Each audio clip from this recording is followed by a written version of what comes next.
quest for power is the driving force of history. Always has been, always will be. Those who fail to recognize this principle are not spared in the grand chess game, but rather are moved and manipulated by forces they do not understand. From the perspective of those who dominate the board, it is obviously preferable to have a population of ignorant pawns than it is to have an array of opponents which are capable of mounting an effective resistance. To that end, it has always been in the interest of the ruling class to cultivate illusions which obscure the true nature of the game. Manufacturing consent. What is that title meant to describe? Well, the title is actually borrowed from a book by Walter Lippmann, written back around 1921, in which he described what he called the manufacture of consent as a revolution in the practice of democracy. What it amounts to is a technique of control. And he said this was useful and necessary because the common interests, the general concerns of all people, elude the public. Walter Lippmann wasn't speaking theoretically, nor was he commenting on a phenomenon that he had observed from a distance. He was part of that specialized class, and he personally influenced the development of this new technique, control. So what was this new technique that Lippmann was referring to? The answer to that question takes us back to the beginning of World War I. In 1917, Woodrow Wilson formed the Committee on Public Information, also known as the CPI. It was a propaganda agency, and its purpose was to build support for the war with the American people. The CPI, run by a man named George Creel, was known for its crude tactics, blatant exaggerations, and outright lies. However, one member of the CPI, Edward Bernays, had a much more subtle approach. Rather than resorting to lowbrow tactics, Bernays studied the mindset of the American people, and then based on his observations, he created a campaign to promote the idea that America's purpose in the war was to, quote, make the world safe for democracy. This meme was wildly successful, so much so that it continues to be used even to this day. Edward Bernays was Sigmund Freud's nephew, and like his uncle, he was an avid student of human psychology. Some documentarians, such as Adam Curtis in his film The Century of the Self, have mistakenly assumed that the psychological techniques that Bernays went on to develop were merely the practical application of Freud's theories. However, though Freud had a significant influence on his nephew, the reality of the matter is that he was not the source of these ideas. Sigmund Freud, Edward Bernays, and Walter Lippmann all subscribed to a school of thought that was first put forth in 1895 by a French social psychologist named Gustave Le Bon. Le Bon wrote several books, the most famous of which was entitled Psychologie des Foules. It was translated into English as The Crowd, a study of the popular mind. The Crowd was a revolutionary piece of work. In it, Le Bon not only presented an in-depth description of group psychology and how it differed from individual psychology, but he also outlined a very simple set of principles that enable leaders to spark ideological contagion and thereby rise to power. Hitler, Goebbels, and Mussolini all studied Le Bon's writings, and they applied his techniques to the letter. The results that they attained were precisely those that Le Bon claimed that they would have. Funny how they leave that little detail out of most history books, don't you think?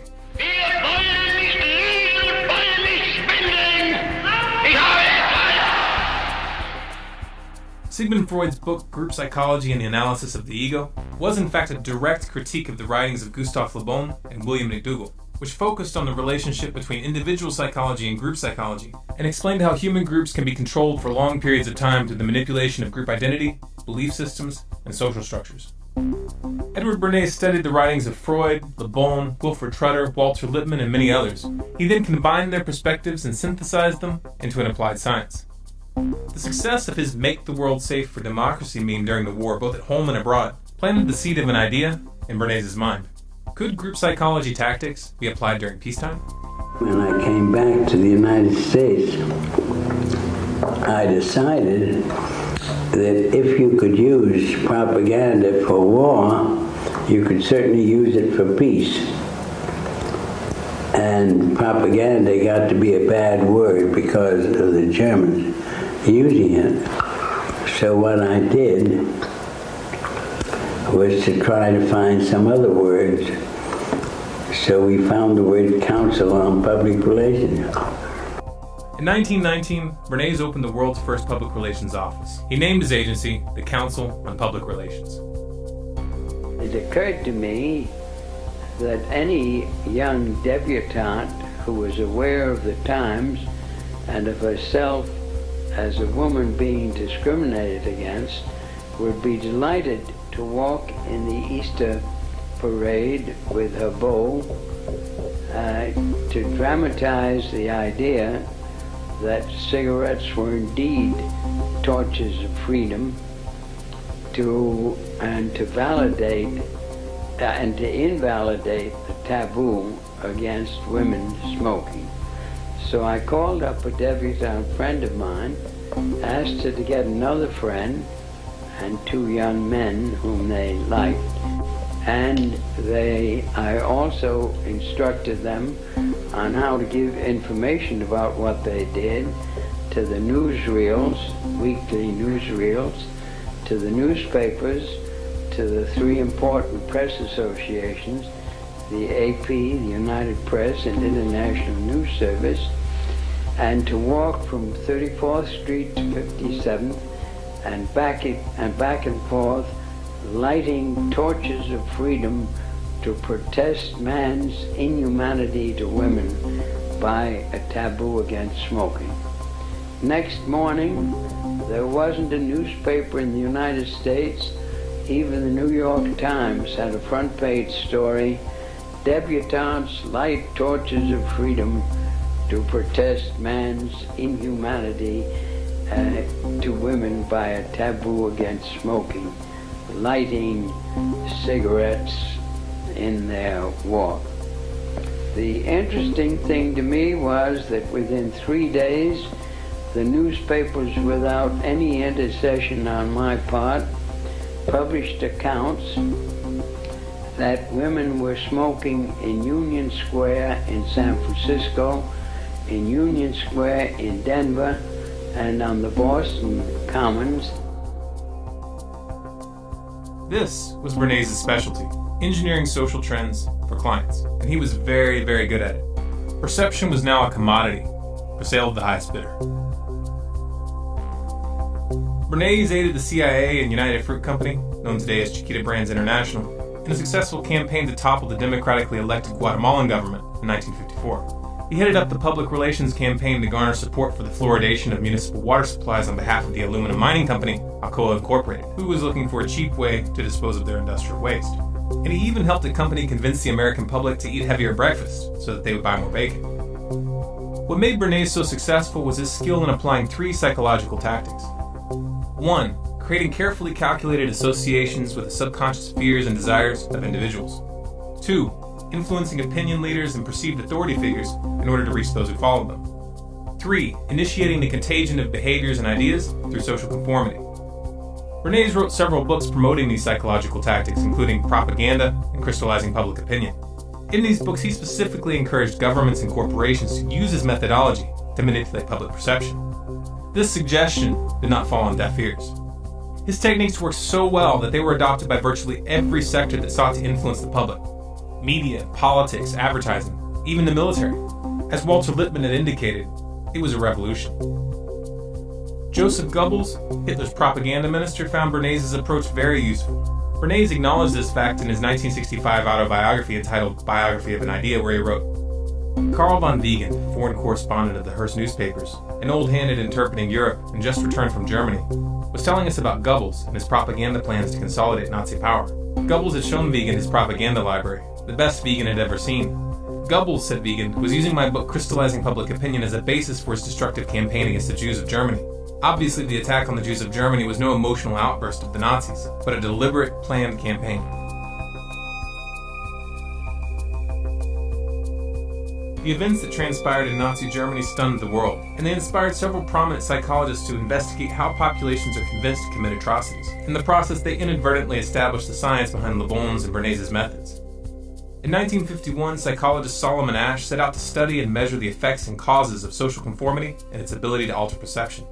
To do so, he ran a series of experiments in which he asked groups of students to participate in what he told them was a vision test.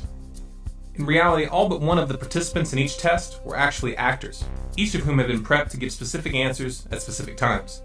The subjects were shown a card with a line on it, followed by another card with 3 lines on it, labeled 1, 2, and 3.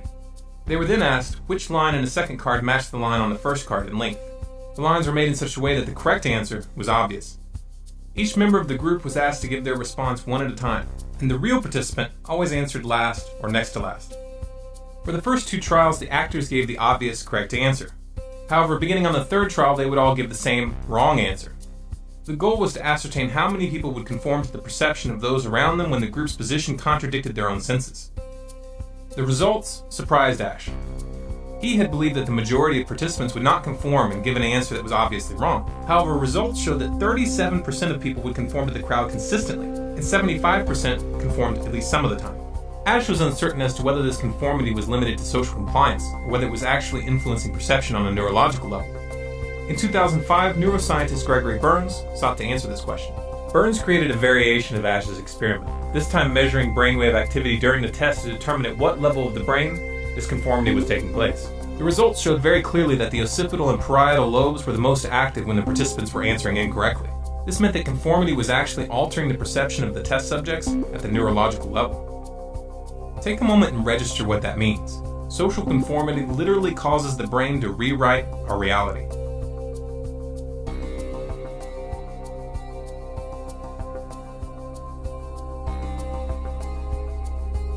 In 1961, Yale University psychologist Stanley Milgram conducted a series of experiments which measured the willingness of individuals to obey authority figures. In the experiment, test subjects were placed in a scenario where they were led to believe that when they flipped a switch, an electrical shock was being delivered to a person in the adjacent room. They were then ordered by a man in a white jacket claiming to be the official scientist in charge to ask the person in the next room a series of questions. If they received an incorrect response, they were to punish them by flipping the switch, thereby administering a shock. For example, in the first line you read, blue, boy, girl, grass, hat. Now after you've read the 4 choices, the learner pushes one of the switches on the board in front of him, and the number he has selected will light up in this box, 1, 2, 3, or 4. Now if he gives the correct answer, you say correct and go on to the next line. The correct answer is underlined and is also indicated in the right margin. Yeah. If he were to indicate the wrong answer, you would say wrong. Then tell him the number of volts you're going to give him. Then give him the punishment. Then read the correct word pair once, and then go on to the next line. As the test progressed, the voltage level was steadily increased, and the screams from the next room became more and more desperate, begging to stop the test and stating multiple times that they had a heart condition. 330 volts. Let me out of here. Let me out of here. My heart's bothering me. Let me out of here. Let me out of here. You have no right to hold me here. Let me out. Let me out. Let me out. Excellent. Fast. Let me out. Many of the subjects expressed hesitation about continuing with the experiment upon hearing the person in the other room scream and beg for help. Those that did were informed by the scientists that they had no choice but to continue. No consequences were threatened, yet just this assertion was usually enough to achieve compliance. Under the influence of an apparent authority figure, 50 to 65% of subjects continued administering the shocks even up to the maximum 450-volt shock. They even continued after the person in the other room had stopped screaming, which indicated that they were unconscious or dead. Bird, car, train, plane.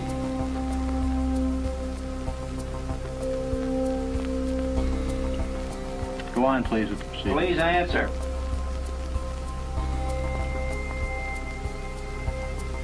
The answer is bird, 345 volts.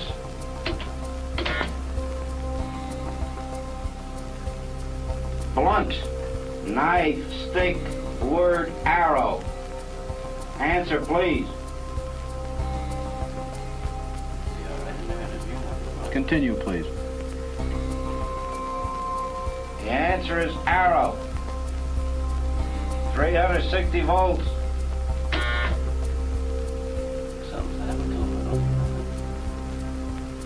Go on, please, with the experiment. Please continue. The Milgram Authority experiment has been repeated numerous times over the years using individuals from a wide range of economic and social backgrounds, and the conclusions are always consistent. The aura of authority exercises an almost irresistible force over the human mind, easily overriding core morals and ethics. Even more shocking is the fact that no legitimate authority is necessary. Appearances suffice.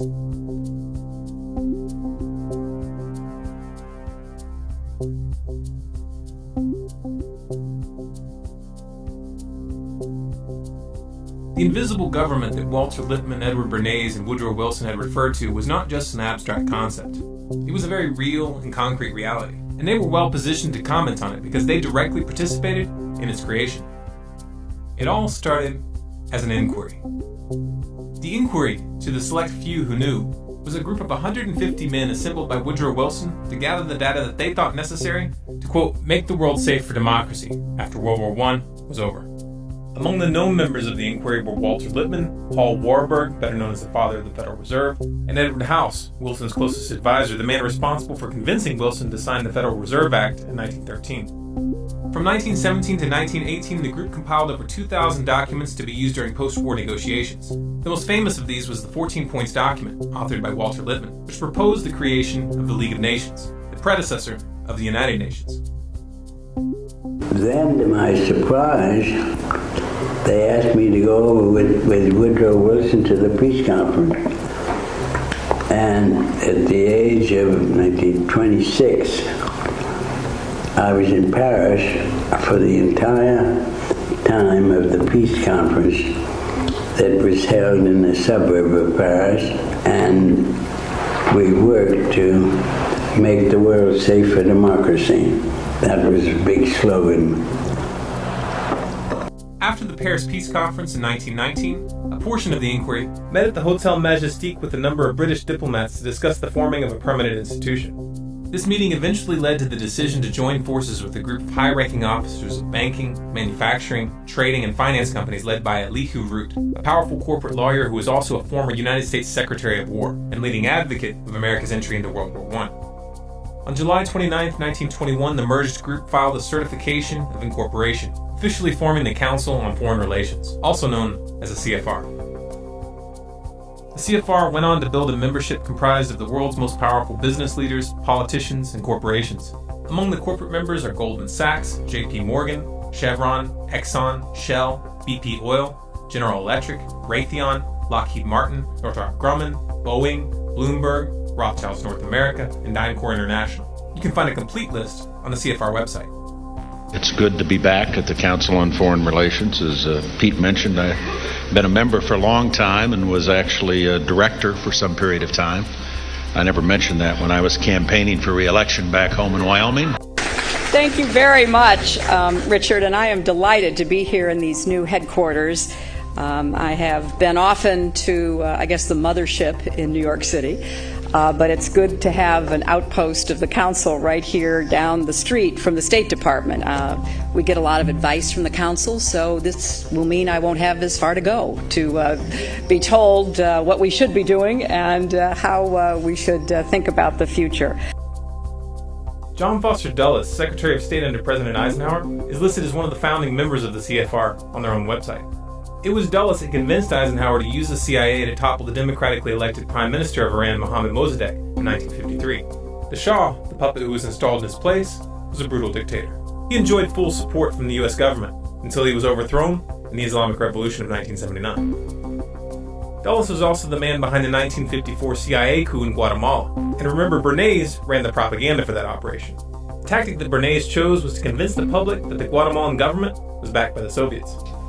Nada menos que John Foster Dulles, que era el secretario. No less a figure than John Foster Dulles, head of the State Department, was part of the firm of lawyers acting for the United Fruit Company. His brother Alan was the head of the CIA. So it didn't take much of an effort on their part to persuade their president, a military man, Mr. Eisenhower, to give them the green light to overthrow Arbenzi's government. Para derrocar al gobierno de Arbenz. U.S. Secretary of State Dulles takes the rostrum to urge united action by the Americas to outlaw international communist intervention in the Western Hemisphere. Bernays' tactic worked, even though the Soviet Union didn't even have diplomatic relations with Guatemala at the time. Я абсолютно убежден в том, что правительство Арбенса The Arbenz government, which had been in power from 1950, didn't enjoy any logistical support from the Soviet Union. We didn't even have diplomatic relations. There was no Soviet mission in Guatemala. Once again, Bernays set a trend, and for the next 40 years, the U.S. government would use the specter of communism to justify invasions and covert operations around the globe. Another member of the CFR, McGeorge Bundy, was National Security Advisor under Kennedy and Lyndon B. Johnson. He was also the man responsible for encouraging the escalation of the Vietnam War, a prospect that Kennedy opposed and would not have allowed had he lived. This according to documents written by Bundy himself. President Nixon's National Security Advisor Henry Kissinger is also a member of the council.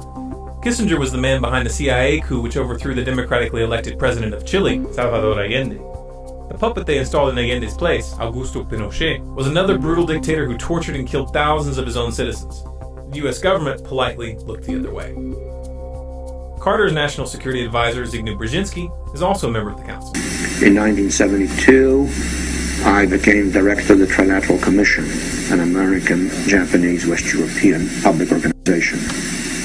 In 1976, I directed the foreign policy task forces for Jimmy Carter. Then I became his National Security Advisor for 4 years. Then I went back to private life, although in 1988, I was co-chairman with Brent Scowcroft and Henry Kissinger of the Foreign Policy Task Force for Vice President Bush. You mentioned something earlier that you've done that comes up right in the spot that you're sitting many times by our callers across the country, and that is a suspicion that there is a conspiracy afoot through the Trilateral Commission and the Council on Foreign Relations. You ran the Trilateral Commission for how long? About 3 years, I think. Something like that, 3 years. Not only did I run it, I helped to found it and organize it with David Rockefeller. It was Zbigniew Brzezinski who was behind the funding and arming of the Mujahideen in Pakistan and Afghanistan, a tactic designed to incite the Soviets to invade. U.S. National Security Advisor Brzezinski flew to Pakistan to set about rallying resistance. He wanted to arm the Mujahideen without revealing America's role. On the Afghan border near the Khyber Pass, he urged the soldiers of God to redouble their efforts. We know of their deep belief in God, and we are confident that their struggle will succeed. That land over there is yours. You'll go back to it one day because your fight will prevail and you'll have your homes, your mosques back again because your cause is right and God is on your side. I mean, let's remember here, the people we are fighting today, we funded 20 years ago. Ronald Reagan's National Security Advisors Richard B. Allen and Robert C. McFarlane are also members of the council, as was his Secretary of State, George Shultz. George Shultz was behind the attempted overthrow of the Sandinista government in Nicaragua. This was part of the Iran-Contra scandal. The Contras, which Reagan and Shultz were arming and training through the CIA, killed, tortured, raped, mutilated, and abducted hundreds of civilians that they suspected of sympathizing with the Sandinistas.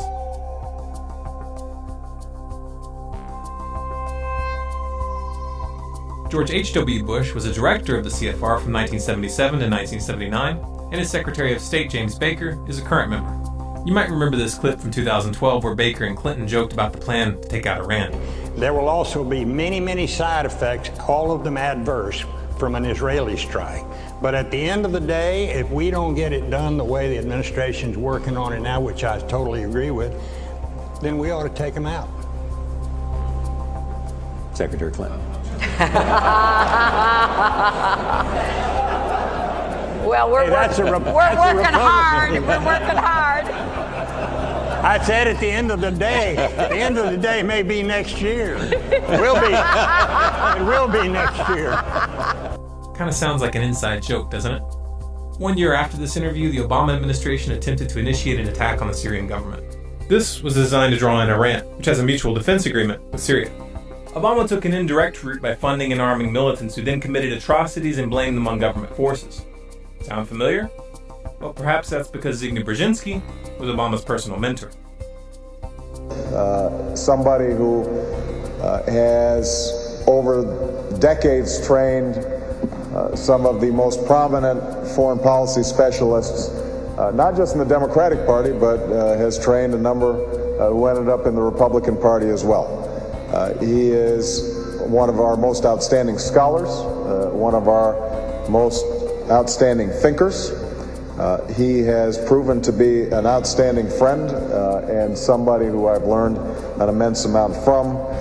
And for him to support me in this campaign and then be willing to come out here to Iowa is a testimony to his generosity. So if everybody could please give Dr. Brzezinski another round of applause.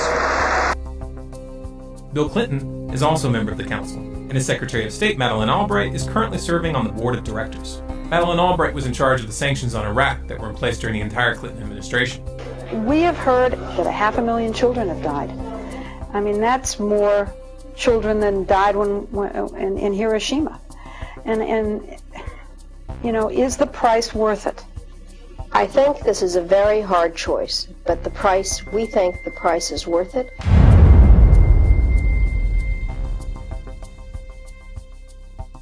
Colin Powell, who led the charge to war with Iraq by presenting false evidence to the UN in 2003, is also currently on the CFR board of directors. Indeed, the facts and Iraq's behavior show that Saddam Hussein and his regime are concealing their efforts to produce more weapons of mass destruction. My colleagues, every statement I make today is backed up by sources, solid sources. These are not assertions. What we're giving you are facts and conclusions based on solid intelligence. Those weapons of mass destruction got to be somewhere.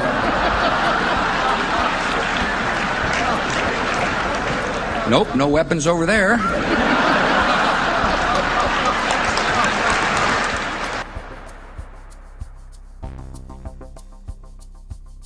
George W. Bush's National Security Advisor Stephen Hadley, his Secretary of State Condoleezza Rice, and his Treasury Secretary Henry Paulson are all current members of the CFR. Henry Paulson, former CEO of Goldman Sachs, was the man behind the banker bailouts in 2008. Goldman Sachs, which just happens to be a corporate member of the CFR, was one of the primary beneficiaries of that bailout. Another CFR member, Robert Gates, was Secretary of Defense under both Bush and Obama. Obama's first National Security Advisor, James L. Jones, is a CFR member, as is Obama's second National Security Advisor, Tom DeNillen, his third National Security Advisor, Susan Rice, his second Secretary of Defense, Chuck Hagel, his first Secretary of State, Hillary Clinton, as was his first Secretary of Homeland Security, Janet Napolitano. John Kerry, Obama's second Secretary of State, acknowledged that he was a member of the CFR in a speech given at the Council in 2003, but he's no longer listed on the official roster. In the Senate, Dianne Feinstein is listed as a member, as is John McCain, Joe Lieberman, and former Senator Christopher Dodd. Christopher Dodd is currently the president of the Motion Picture Association of America. In that role, he was the driving force behind the SOPA and PIPA internet bills. 3 out of 6 of the current board members of the Federal Reserve, Daniel Tarullo, Jerome Powell, and Janet Yellen, are all publicly listed as members of the Council. This cozy relationship between the Federal Reserve and the CFR goes back to the very beginning. Paul Warburg was a founder of both organizations, and he held positions in both of them concurrently. He was a director of the Council from its creation in 1921 until his death in 1932, and he served on the Federal Reserve Board from 1921 to 1926. His son, James Warburg, who is also a CFR member, is most famous for the statement he made before the U.S. Senate Committee on Foreign Relations on February 17, 1950, in which he said, "We shall have world government whether we like it or not. The only question is whether world government will be achieved by consent or by conquest." Carroll Quigley was an author and professor of history at Georgetown University. He was also a personal mentor to President Bill Clinton. And then, as a student at Georgetown, I heard that call clarified by a professor named Carroll Quigley. Quigley served as a consultant to the U.S. Department of Defense, the U.S. Navy, and the House Select Committee on Astronomics and Space Exploration. He was not a fringe lunatic by any stretch of the imagination, but was in fact a respected member of the establishment. That's what makes the statements he made in his book Tragedy and Hope so significant. Tragedy and Hope was a dense and highly detailed historical volume which covered world history from 1914, with an emphasis on analyzing the driving forces of civilization. The book was completely uncontroversial, that is until you get to the middle, where he makes the following statement. There does exist and has existed for a generation an international Anglophile network which operates to some extent in the way that the radical right believes with the Communist Act. In fact, this network, which we may identify as the Roundtable groups, has no aversion to cooperating with the communists or any other groups, and frequently does so. I know of the operations of this network because I have studied it for 20 years, and I was permitted for 2 years in the early 1960s to examine its papers and secret records. I have no aversion to it or to most of its aims, and have for much of my life been close to it and to many of its instruments. I have objected both in the past and recently to a few of its policies, but in general my chief difference of opinion is that it wishes to remain unknown, and I believe its role in history is significant enough to be known. Quigley specifically identified the CFR and the Institute of International Affairs as key hubs in this roundtable network, and he confirmed its close relationship to banking and finance. The Institute of International Affairs, also known as the Chatham House, is a sister organization of the CFR. It was created in 1920 by the British diplomats who attended the meeting at the Hotel Majestic in Paris in 1919. There are chapters of the Institute of International Affairs in Australia, Belgium, France, Italy, Portugal, Norway, Poland, Finland, Hungary, Sweden, New Zealand, South Africa, Nigeria, Pakistan, Singapore, Japan, and in other countries as well. For we are opposed around the world by a monolithic and ruthless conspiracy that relies primarily on covert means for expanding its sphere of influence, on infiltration instead of invasion, on subversion instead of elections, on intimidation instead of free choice, on guerrillas by night instead of armies by day. It is a system which has conscripted vast human and material resources into the building of a tightly knit, highly efficient machine that combines military, diplomatic, intelligence, economic, scientific, and political operations. Its preparations are concealed, not published. Its mistakes are buried, not headlined. Its dissenters are silenced, not praised. No expenditure is questioned, no rumor is printed, no secret is revealed.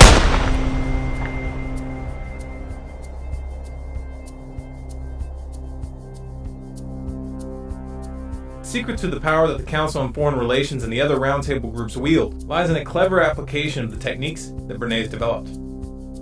They target individual psychology by cultivating a sense of exclusivity and prestige, which plays upon people's desire to feel important and powerful.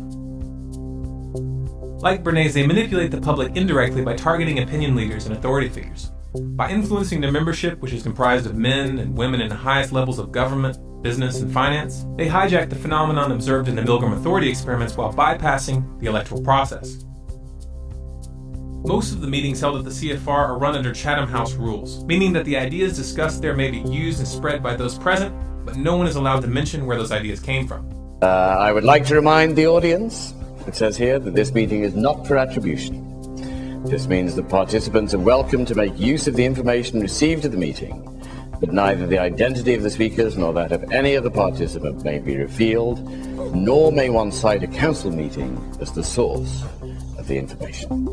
These closed-door discussions and their exclusive membership process work together to engineer the phenomenon demonstrated in the Ash conformity experiments. New members must be nominated by an existing member, seconded by 3 members, and approved by the board of directors. This process ensures that ideological continuity is maintained as social conformity brings new members into line with the group. It's important to remember that wealth, social status, and official positions of power do not reduce the effects of group psychology. We get a lot of advice from the council, so this will mean I won't have as far to go to be told what we should be doing and how we should think about the future. To put it in simple terms, the politicians aren't the ones calling the shots. They're just puppets. Voting the bums out doesn't work, and it hasn't for a long, long time. Now you know why. Even if we remove every single corrupt oligarch from the councils of government, we will end up right back in the same situation unless we deal with the psychological underpinnings of our enslavement. But how do we do that? How do we reach the group mind and shake the crowd from its slumber? Group psychology is a weapon, and like all weapons, it is capable of being used for good or for evil. For many years, it has been in the wrong hands. It has been hidden from the public and used against them. It's time for the people to pick up that weapon and use it to free themselves. It's time to start studying. Read Gustave Le Bon's books, The Crowd and Psychology of Revolution. Read Edward Bernays' books, Propaganda and Crystallizing Public Opinion. And read Gene Sharp's books, From Dictatorship to Democracy and National Security Through Civilian-Based Defense. Learn the theory, learn the techniques, and start using them to spread the truth rather than hiding it. Start using them to prevent wars rather than start them. Start using them to stop the militarization of the police and to end the surveillance state. Use them to bring this corporate mafia to its knees. Some of you may find this proposition frightening. This is dangerous stuff. These are ideological M16s with boxes of ammunition. If even a few motivated individuals started using these techniques effectively, it could seriously disrupt the balance of power. But that is exactly what's needed. I challenge you to look around. Look at the state of the world. Look at where these psychopaths are taking us. If you do not feel the imperative to change the course that we are on, then you're not paying attention. So just as I say, we aren't going to let any dogs or water hoses turn us around. We aren't going to let any injunction turn us around.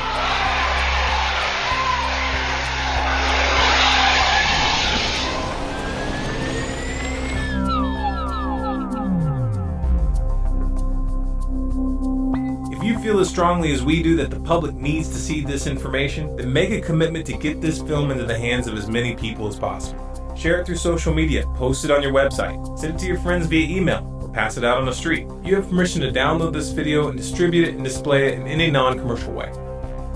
If you want to make sure you catch future videos, be sure to subscribe to Storm Clouds Gathering on YouTube, and click the little gear on the subscribe button to have YouTube send you an email notification of new uploads. Also sign up for email updates on our website, stormcloudsgathering.com, and follow us on Facebook, Twitter, and Google+. Special thanks to everyone who donated on our website over the past year to make this film possible. We really sincerely appreciate your support.